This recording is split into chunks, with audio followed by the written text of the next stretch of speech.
కుటుంబము వరద వల్ల మునిగిపోవడం జరిగింది. మేము 40 రోజులు పిల్లగాళ్ళను వదిలిపెట్టుకొని మేము ఇక్కడ చేసుకుంటూ ఉంటున్నాం. 20 లక్షల సరుకు మొత్తం నీట మునగడం జరిగింది. మా పిల్లలు వదిలిపెట్టి మేము ఎప్పుడు రేయింబావులు ఇక్కడనే పని చేసుకుంటూ ఉంటాం.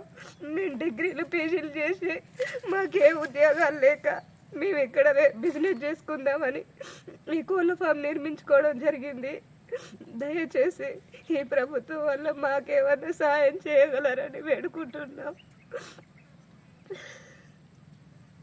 మాది మునగలవేడు గ్రామం, నెల్లిపూర్ మండలం, మహబూబాబాద్ జిల్లా. మా యొక్క కోళ్ళ ఫామ్ ఈ వరద ప్రభావం వల్ల మునిగిపోవడం జరిగింది. 5,000 కోళ్ళు 2 రోజులు అయితే లిఫ్ట్ అయ్యే కోళ్ళు చనిపోవడం, మొత్తం వరదలో కొట్టుకుపోయి చనిపోవడం జరిగింది. 10 వల్ల తీరని నష్టం జరిగింది. ఎన్ని కోళ్ళు చనిపోయాయి? 5,000 కోళ్ళు చనిపోవడం జరిగింది మొత్తం.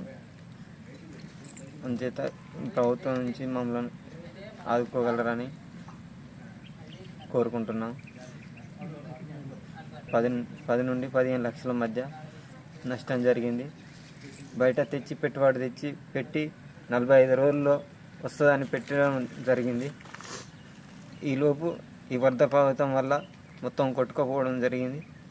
మేము ఎంతో కష్టపడి కట్టుకొని ఈ వేరే ఉద్యోగాలు లేక వేరే పనులు లేక బిజినెస్ చేయడం జరిగింది. దానివల్ల తీరని నష్టం జరిగిందని ఎట్లయినా ప్రభుత్వం నుంచి మమ్మల్ని ఆదుకోగలరని వేడుకుంటున్నాం.